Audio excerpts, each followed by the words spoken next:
The Justin Herbert National Treasures 1-of-1 NFL Shield rookie auto just sold on Golden Auctions for $1.8 million. And I'm going to tell you why that sale is completely insane. Let's data dive.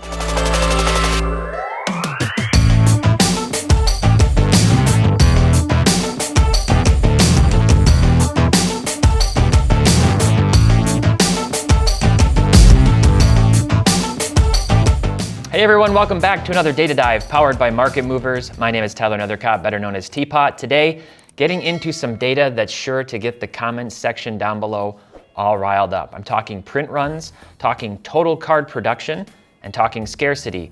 In a nutshell, as usual, it's real talk. So let's get right into it.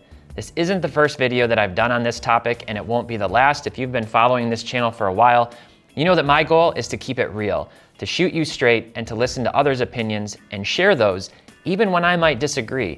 So the goal of this channel isn't for me to sit here and pontificate as some kind of expert, but rather to try and use logic, the collective wisdom of the hobby, and hopefully, of course, to use data to keep the hobby healthy. And on that note, shout out to JD from @KeepTheHobbyHealthy on Instagram. He's got an awesome kind of mission going to give back to people. I met him in Dallas last weekend, so give him a follow on Instagram if you would. And speaking of Instagram, this episode is prompted by a post I saw from another account on Instagram @CardChannel, all one word, CardChannel, who is doing what I would consider heroic work by breaking down and tracking really important data comparisons of cards, past and present. So let's take a look at what he put together. This is his channel here on Instagram, and I'm gonna pull up two different graphics here. This first one is his Justin Herbert 1-of-1 count tracker. These are his rookie 1-of-1s that he's tracking here. And you can see here he's got right in the middle of that the recent NFL Shield sale from Golden Auctions. That card is a 1-of-1 from National Treasures, the NFL Shield. But he's captured here 954 rookie 1-of-1 cards for Justin Herbert. Now, how can it be a 1-of-1 if there's 954 of them? And what he's done here is gotten even more granular, which I love. He's tracked the black parallels. So this is gonna be your prisms. This is gonna be your selects. This is gonna be your optics. This is gonna be other sets, okay, across the board. Black parallels alone, just from 2020 for Justin Herbert, just his rookie year, 158 black 1-of-1 parallels, 211 printing plates, 28 1-of-1 NFL Shields from different products, laundry tags 111, and other 1-of-1s from other sets 446. So 954 1-of-1s. Now it doesn't stop there. He jumps over and he says, well, let's compare that to the GOAT, Tom Brady. 954 1-of-1s for Justin Herbert, six rookie 1-of-1s for Tom Brady. So you think, wow, if this NFL Shield auto from a high-end product, NT, which we could debate the nature of in a different topic, but if that's a high-end $1.8 million sale for a young guy just coming into his third year in the league, who's essentially proven nothing to this point, surely a Tom Brady rookie 1-of-1 must be selling for, $10 million. It must be contending with the recent Mickey Mantle 9.5 sale, right? Wrong. $396,000 for this absolutely beautiful Fleer Showcase masterpieces, kind of that flare type design from 2000, $396,000 over on PWCC not too long ago. So let's jump over. You've got 954 with a high sale of $1.8 million and 6 for Brady, $396,000. Here it is. Here's the sale on Golden Auctions. And I'm gonna jump to the back here and blow this up and kind of show you that the enclosed authentic memorabilia is not from any game or event. The autograph is guaranteed, but that NFL Shield, it's not from his jersey. It's not from a game. It's not game worn. It's not even necessarily player worn. It could be off the shelf, cut off and stuck into this card. So in a sense, it's not real. It's just a visually aesthetic, albeit nice looking aspect to it. Everybody likes the Shield cards, they're pretty cool looking. When you look at this though, that has nothing to do with the player or a game or anything. It's just stuck on there. So essentially what this is an auto card. It's a 1-of-1 auto card that sold for $1.8 million. And it's done based on the hype of Herbert being probably viewed as one of the three to four best young quarterbacks in the NFL, and the product prestige of National Treasures, and then people saying we love the NFL Shield cards. Now, if I jump over, here's that Brady. In an 8.5, that shouldn't really matter. This is an 8.5, Herbert, and honestly, the grade on a rookie 1-of-1 for this caliber shouldn't matter too much. This is his masterpieces, and it sold for $396,000 just a few months ago in May of this year. In May of this year, this card sold for $396,000. Now, in my opinion, when I saw this, I thought, that actually seems like a steal. That's not a card that I could purchase, or even hope to at any point probably.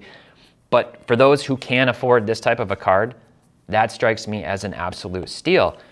So you're looking at these two guys, that alone doesn't make sense to me. But then compare a guy like Herbert to some other players, not even to Tom Brady. And we'll jump over, remember Andrew Luck? Remember how good Andrew Luck was when he was young in the league? He was supposed to be the next Peyton Manning all the way through college. It was like, this guy's the best guy we've seen since Peyton Manning, #1 draft pick, playing really well for the Colts. This is back in 2015. This is the highest sale that I could find for an Andrew Luck card on PWCC's website. And they sell a lot of high-end cards and have for many years. $18,108 for his Superfractor Auto out of Topps Chrome. That's about as good as it gets for a player, and especially back then, $18,000. 1/100th of what the Justin Herbert non-player worn Shield Auto out of NT, one of 954 1-of-1s sold for. 1/100th of that. And you could stack up. Now Herbert, his stats, just his stats alone, would look on paper better than Luck's to this point in his career. But one thing you have to factor in is how the league has changed in the last 10 years and how much more teams pass the ball than they did before. So Luck was kind of doing a lot of really good things back then for that time period. And if you flash forward now, Herbert's he's setting the bar for the new crop, which is why people are so excited about him. How about Peyton Manning himself? Threw a lot of interceptions his rookie year, but then obviously we know the career he went on to have. This is his highest sale on PWCC, $71,989. This sold a few years ago, 3.5 years ago, in January of 2019. This is on his rookie ticket auto out of Contenders. These are numbered to 100. They're not serial numbered, but the print run is stated at 100. But you can see here, population 1 of 6 in a PSA 10, 71,000. Now, if you stack this card up with a stated print run of 100 as one of the most important cards for Peyton Manning and his rookie cards, and you compare that to 954 1-of-1s, or all those NFL Shields and laundry tag cards, there's fewer of these collectively than all those other cards for Herbert, right? But let's jump over. Here's Manning's masterpieces, similar to the Brady, out of Fleer Ultra from 1998. That sold about a little under 2 years ago, so January of 2021, for $40,000. $40,000 in a BGS 9, and this is his 1-of-1. So that's, when you see these graphics posted, and you should definitely, if you're on Instagram, follow that channel, Card Channel, and follow this. We talk about this all the time. Where does that card have to go from here at $1.8 million?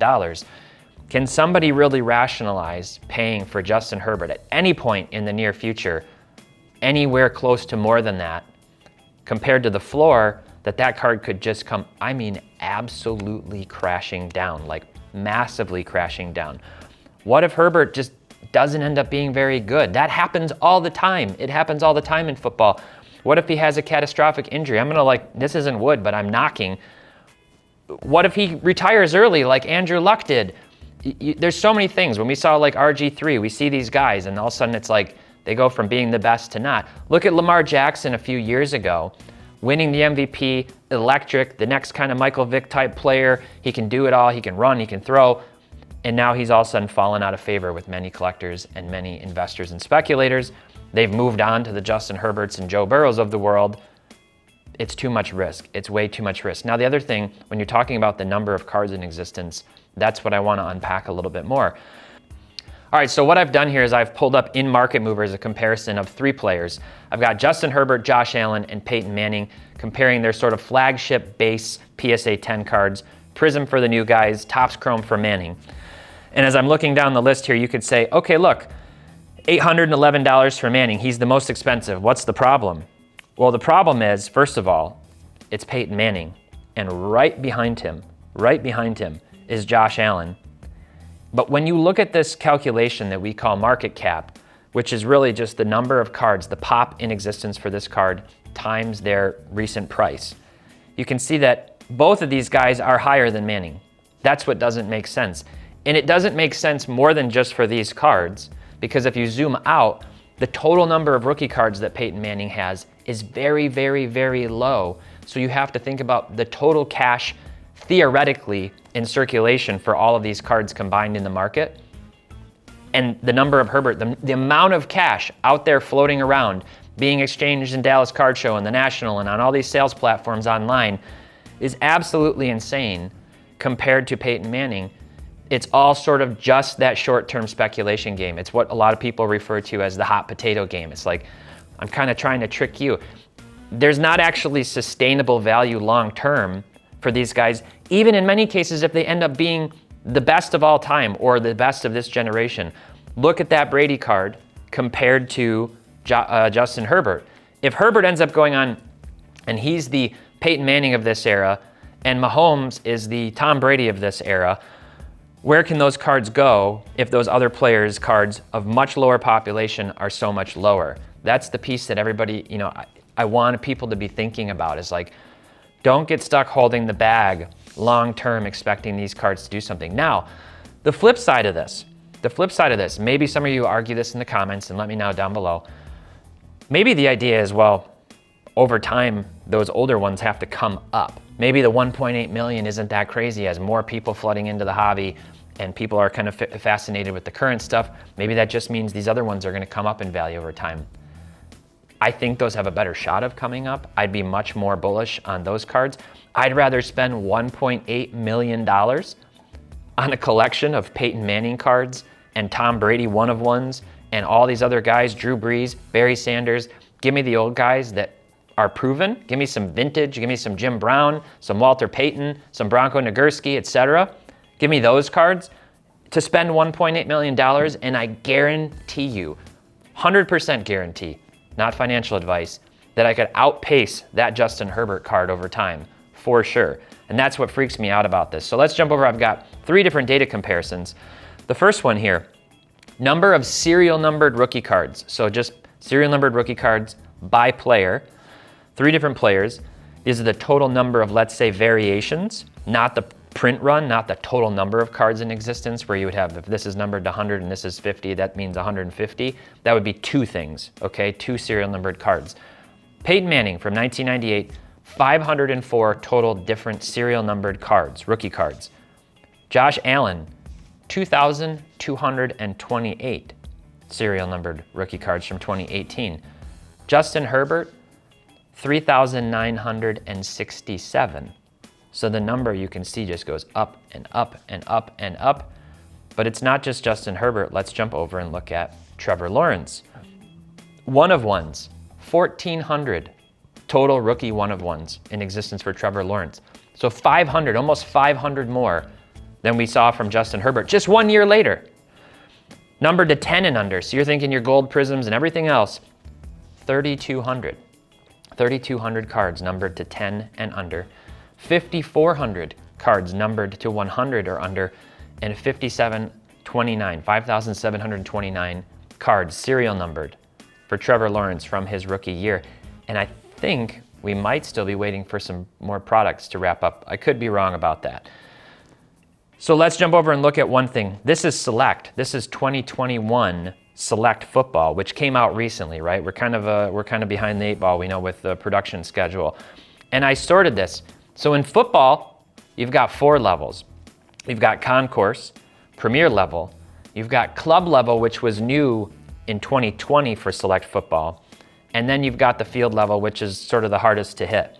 And I sorted this sort of by non-numbered and then in descending order by serial number all the way down to the most rare. And so you're scrolling down here and you see all these different levels and all these different parallels. And then you start getting into the serial numbered ones. 349, 999, 99 down to 35, all the way down to the one of ones. And if I count these, you can see there's 10 different one of ones for every rookie that's in this set. They're in all 4 levels, the rookies are. Some of the veterans are in only 1 or 2 of the levels, but the rookies, Lawrence and these other guys, Fields, they're in every level. 10 one of ones, black one of ones, just in select, just from the base set. Doesn't include all the inserts, autos, mem cards, etc. That's just the base set, 10 different one of ones. And if we go up and I total these all up, 5,191 total cards, serial numbered, in circulation from select. And so here's the problem. You're opening this product. It's a relatively short checklist since you have, I want to say, I think it's 100. I could be wrong. I think it's 100 from each level, 100 different players. But again, like half of them are rookies, and they're the good rookies. So you're looking at this and you're like opening a box of select, which is $1,000, $1,500 a box, and you're like, let's go, we hit a club level copper prism to 199 of Trevor Lawrence, this is massive. It's not massive. It's not massive. There's how do you distinguish that from the blue to 199 and the other copper levels to 199? And in theory, club level's harder to hit as a base card than the concourse level, but when the parallels are numbered the same, 199 to 199, okay, what distinguishes those? It gets very, very, very confusing. And go out to YouTube and type in 2020 or 2021 select football box, opening, break, whatever. And you will see that almost every title, almost all of them is massive hit, kaboom, one of one, this product is loaded.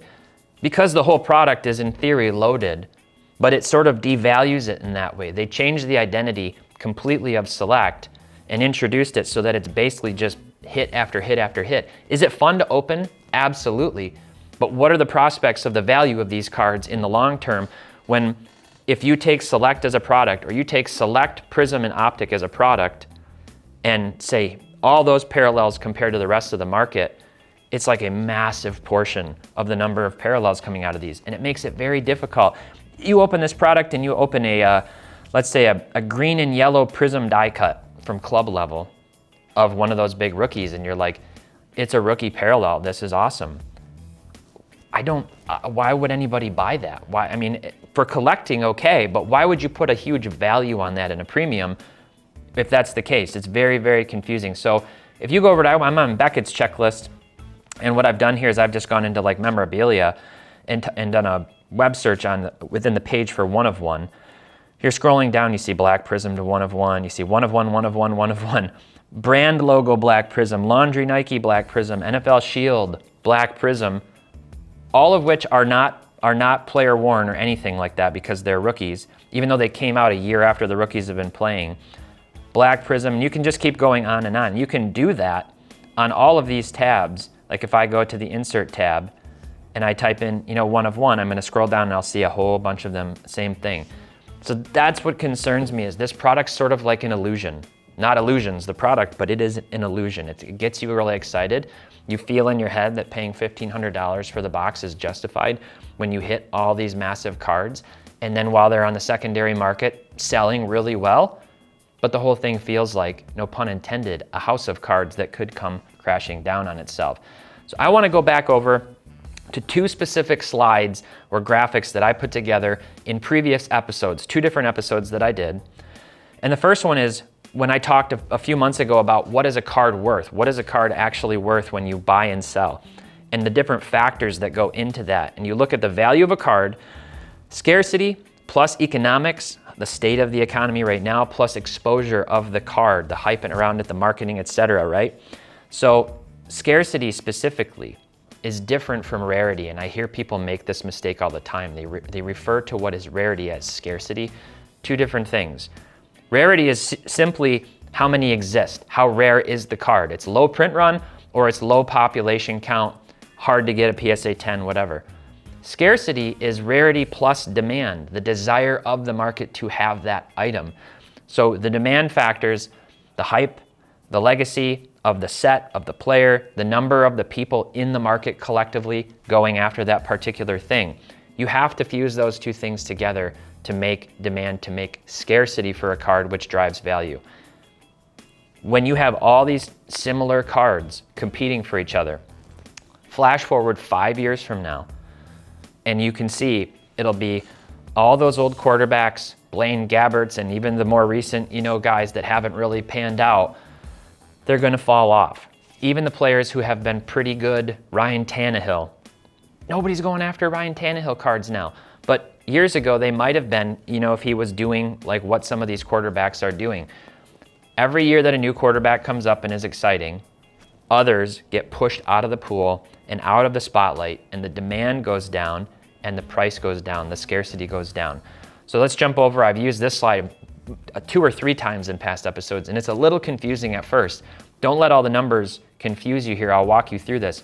But this is a theoretical, hypothetical scenario where I said, imagine a top draft pick, a top 5 draft pick. NBA was the example. You could probably do this for NFL too. And kind of how their prices progress over time, depending on what type of caliber of player they end up being. So here's the year progression, and here's if they're a generational talent. I'm talking Mahomes, Luka, etc., Giannis, versus superstar, star, role player, or a bust, okay? And what will happen to their prices. And this is the chart of that data showing that the only one right now, and I've taken, this is theoretical data, but I assure you this is based on real data. This is like not a made up model, where you have generational players who start out hot, and they're the ones who can go up. This was actually modeled after Giannis's prices in many ways, okay? Where they go from 2,000, they probably see a dip in the first year because they come out so hyped, and then they start to pick up steam as people are like, this guy's really good, this person's really good. Year 6, maybe they blow up, right? But in every other scenario, you're probably chasing your tail. It's probably hot potato. It's probably not that compelling. And this is what the chart looks like if I take that generational piece off, where only the superstar is seeing some price inflation and eventually coming back down to where he started because they get so hyped, and then new players come in and people think he's the next insert GOAT name, right? So this is really, really important data to take into consideration, that all these other players are going to lose value over time. Not immediately and not overnight. You're not going to put $2,000 into the next NBA first draft pick and then have him go to $5 the next week, short of any massively catastrophic thing that would happen or some kind of scandal, right? But it can happen over time, and I want you to be conscientious of that. One final example, and then we'll wrap it up. Recently, somebody just posted this on Instagram. I wish I could remember who it was to give them credit. I saw it on Instagram story, but it was a very, very insightful thing to show. Carlos Alcaraz, he just won the US Open, right? 19-year-old phenom, kind of looks like the next guy up, super fast and talented, hitting winners left and right. He wins, and his card goes for $21,000. Okay, this is his 2022 Net Pro International Series jersey auto numbered to 50. So you've got the 25 of 50 and the 11 of 50 going for 21 and 20K respectively. And you think, well, compared to $1.8 million, for a Herbert, maybe that's not that outrageous, but put it in perspective. And who's this guy going to be compared to one of the all-time greats in Pete Sampras? And I'm comparing the old and new versions, by the way, to kind of give you a little teaser again of MMX that's coming out very soon. This is the old version. And if I look at this, you've got Pete Sampras here, similar card, numbered to 100. And it's not technically a rookie card, right? But it is when NetPro started making cards. 2003 Sampras, apparel autograph, numbered to 100, PSA 8. The other one wasn't graded. $1,125 for a guy who has many, many, many Grand Slams and was one of the greats of his era and is one of the all-time greats. For a guy who just won his first Grand Slam at 19, selling for 20x the price. This is what we're trying to do. This is why using a tool like Market Movers is extremely, extremely powerful, to have all the data to kind of put things in perspective, come into price movements and sort by sport. Just put in the sport to the filter and then search highest to least prices and see what some of this data is doing and what some of these guys are selling for, and you'll kind of go, maybe I should rethink putting this massive amount of money into a player who hasn't proven themselves yet. And not only that, but who seems to only have down to go from here. So that does it for this week's episode. What is your reaction to all of this? I know I said I'm not here to pontificate. I'm probably coming across that way a little bit, but this is something I'm very passionate about. I want you to spend your money wisely and to have the right expectations and to be thinking big picture and not too emotionally, too reactively to these young guys. Do you think that these ultra modern players cards will come down in value over time? Will they hold? Do you think there's still upside on a $1.8 million Herbert non-player worn auto, one of 954 in existence? Will the older legends, like that Brady, will their prices continue to rise and outpace them? Or in general, do you just think this is the way the hobby is? Stop talking about it, Tpot. The newest and shiniest objects are always going to be the ones with too many dollars swirling around them. I will say this, they cannot all be the next Tom Brady. In fact, probably nobody can be the next Tom Brady.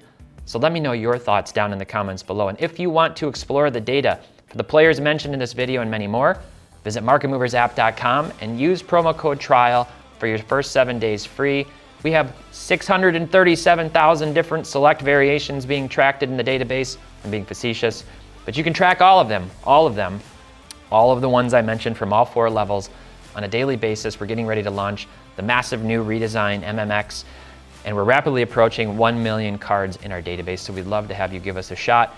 If you enjoyed this video, throw me a thumbs up, hit the subscription button, and tap that little bell icon, and until next time, happy investing.